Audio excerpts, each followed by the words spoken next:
Okay, so let's continue the structural organisation in animals. तो यहाँ पे देखो, सॉरी, सेकंड पेज नंबर पे थे। तो यहाँ पे देखो, सबसे पहले ग्लैंडुलर एपिथेलियम की बात कर रहे थे हम लोग। तो ग्लैंडुलर एपिथेलियम में दो होता है, यूनिसेलुलर और मल्टीसेलुलर। तो ये यूनिसेलुलर है एंड ये मल्टीसेलुलर है। यूनिसेलुलर में आप देख सकते हो स्ट्रक्चर, आप याद कर लो स्ट्रक्चर कैसा है, एंड मल्टीसेलुलर में कैसा होता है आप देख सकते हो। मल्टीसेलुलर ग्लैंड्स है एंड यहाँ पे यूनिसेलुलर ग्लैंड्स है। तो अगर हम बात करें कि जैसे सम अदर कॉलमनार और क्यूबॉइडल सेल्स ये स्पेशलाइज्ड हो जाती है सेक्रेशन में, और उसको बोलते हैं हम ग्लैंडुलर एपिथेलियम। तो ग्लैंडुलर एपिथेलियम कुछ नहीं है, बस एक स्पेशलाइज्ड स्ट्रक्चर है किसका, कॉलमनार और क्यूबॉइडल एपिथेलियम का। ओके, सो ये मेनली दो टाइप की होती है। किस टाइप की होती है? सबसे पहला होता है यूनिसेलुलर, मैंने बताया। एंड यूनिसेलुलर क्या कंसिस्ट करती है? आइसोलेटेड ग्लैंडुलर सेल्स होते हैं जिसको हम बोलते हैं गॉबलेट सेल्स। तो यहाँ पे एक क्वेश्चन पूछा जाता है कि आप बताओ कि गॉबलेट सेल्स यूनिसेलुलर होता है या फिर मल्टीसेलुलर। तो आपको पता है, आपने भी देखा कि जो गॉबलेट सेल्स होती हैं वो यूनिसेलुलर होती हैं, जो कि आइसोलेटेड ग्लैंडुलर सेल से बनी होती है। The cells of alimentary canal हो गया, and multicellular consisting of cluster of cells, salivary glands. On the basis of the mode of pouring of their secretion, glands are divided into two categories. तो किस basis पे हम इनको category में divide करते हैं? On the basis of their pouring of secretion, कि वो किस टाइप से अपना सिक्रेशन को पोर करते हैं। सिक्रेशन उनका कैसा होता है उसके बेसिस पे हम डिवाइड करते हैं उन ग्लैंड्स को। तो सबसे पहले तो एक्सोक्राइन ग्लैंड होता है और दूसरा होता है इंडोक्राइन ग्लैंड्स। सो हम जानते हैं कि जो एक्सोक्राइन ग्लैंड होता है वो म्यूकस सिक्रीट करता है, सलाइवा सिक्रीट करता है, ईयर वैक्स, जो हमारे कान में ईयर वैक्स होता है वो, ऑयल सिक्रीट करता है, मिल्क, डाइजेस्टिव एंजाइम्स और कुछ अदर सेल्स प्रोडक्ट सिक्रीट करते हैं। सो ये सारे जो प्रोडक्ट्स होते हैं वो टक्स या फिर ट्यूब से रिलीज होते हैं। इन कॉन्ट्रास्ट जो इंडोक्राइन ग्लैंड्स होते हैं उनके पास कोई ड्रग नहीं होता, तो उनका जो प्रोडक्ट उसको हम बोलते हैं हार्मोन्स, वो सिक्रीट होते हैं directly into the fluid bathing the gland. And उनके जो हार्मोन्स होते हैं वो डायरेक्टली ब्लड में ही वो छोड़ते हैं, उनके पास कोई ऐसा पर्टिकुलर डक्ट्स नहीं होते, राइट।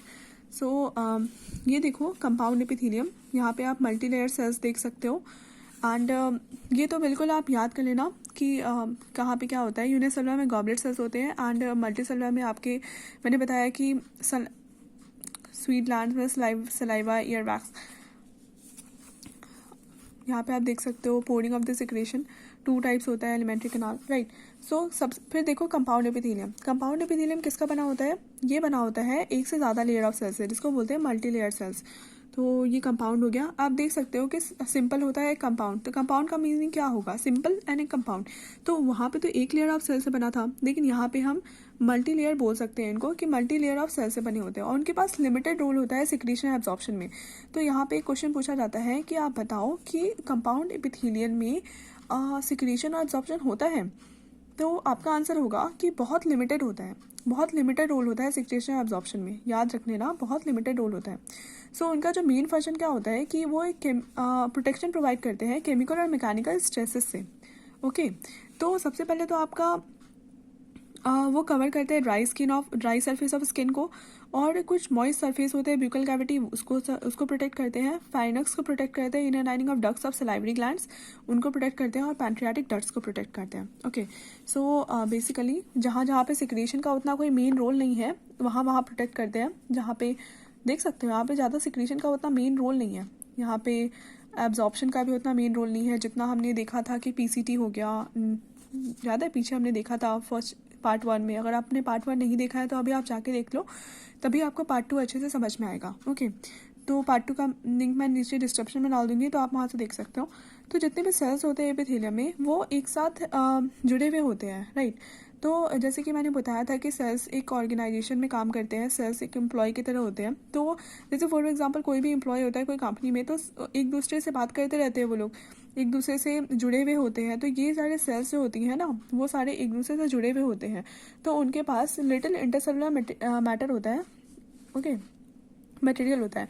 तो फॉर एग्जांपल जैसे कंपनी का कोई मेंबर है, एक कंपनी है और दूसरी कंपनी है, तो एक कंपनी का मेंबर अपने आसपास के लोगों से जुड़ा हुआ होगा, उनके पास उनका जो सेपरेशन होगा एक दूसरे के साथ वो बहुत ज़्यादा नहीं होगा, बहुत उनके बीच में बहुत कम स्पेस होगी। लेकिन फॉर एग्जांपल कि अगर आप हो और एक और दूसरी कंपनी है, ठीक है, तो वहाँ पे आप दोनों का इंट्रैक्शन तो बहुत ज़्यादा होगा ना, लिटिल मतलब कि वहाँ पे इंटरसेलुलर मटेरियल बहुत ज़्यादा होगा।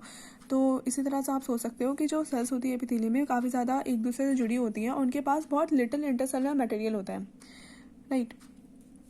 एंड इन नियरली जितनी भी एनिमल टिश्यूज़ होती हैं वो एक स्पेशलाइज होती है, जंक्शंस प्रोवाइड करती हैं both structure and functions links between its individual cells.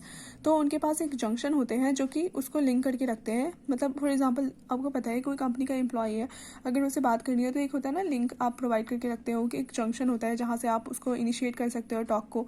तो वही यहाँ पे भी करते हैं। तो जो 3 टाइप्स ऑफ सेल जंक्शन होते हैं, ओके, एपिथेलियम में 3 टाइप के सेल जंक्शन होते हैं। तो कोई भी इंसान होता है उससे बात करने के लिए आपके पास बहुत सारे वे होते हैं। आप फ़ोन पे कॉल कर सकते हो, आप उससे फ़ोन पे कॉल कर सकते हो एंड अगर आप उसे फ़ोन पे कॉल करते हो इसका मतलब है कि आप उससे ज़्यादा कनेक्टेड नहीं हो।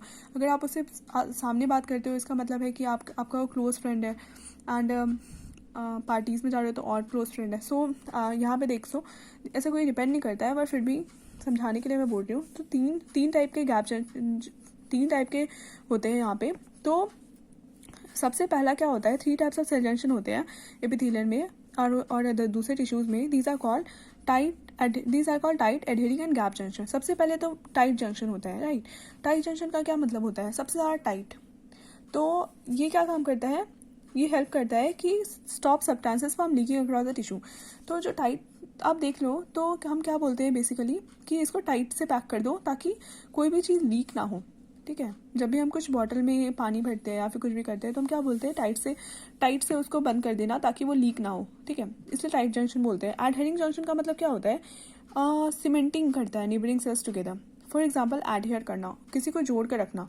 तो उसमें क्या होता है कि फॉर एग्जाम्पल हम बोलेंगे, क्योंकि इसमें लिक्विड का आप रोल देख सकते हो, लीक नहीं करा, टाइट जंक्शन टाइट करके रखते हैं। लेकिन अगर उसको किसी हमें ब्लॉक दे दिया, ओके, एंड उसे बोला कि आप इसे अटैच कर दो, तो क्या बोलोगे, इसे जोड़ दो, एडहेयर कर दो, ग्लू से आप चिपका दोगे उसे, और क्या करोगे, राइट। इसमें तो कुछ टाइट नहीं करोगे ना आप, सिर्फ चिपकाना है आपको, राइट। एडहेरिंग जंक्शन हो गया। गैप जंक्शन क्या हो गया, to facilitate cells communicate with each other by connecting in the cytoplasm of adjoining cells for rapid transfer of ions molecules और समटाइम्स बिग मॉलिक्यूल्स। तो एक गैप जंक्शन क्या होता है कि गैप को फिल करता है। मतलब गैप में क्या होता है कि कम्युनिकेशन प्रोवाइड करता है। फॉर एग्जांपल आपके और किसी के बीच में अगर कोई गैप है तो एक बेटर कम्युनिकेशन से आप उस गैप जंक्शन को फिल कर सकते हो, उस गैप को ख़त्म कर सकते हो। तो कनेक्ट करता है cytoplasm of adjoining cells, okay. Rapid transfer, मतलब अच्छे से कॉल कर सकते हो आप, ट्रांसफ़र कर सकते हो अपनी बात को दूसरे की तरफ। और कभी कभी स्मॉल मैसेजेस भी कर सकते हो, बिग मैसेजेस भी कर सकते हो। तो इस टाइप से आप कर सकते हो, राइट। एंड अब देखते हैं हम कनेक्टिव टिश्यूज़ के बारे में। सो कनेक्टिव टिश्यू क्या होता है, बहुत अबंडेंट होता है बॉडी में और बहुत वाइडली डिस्ट्रीब्यूट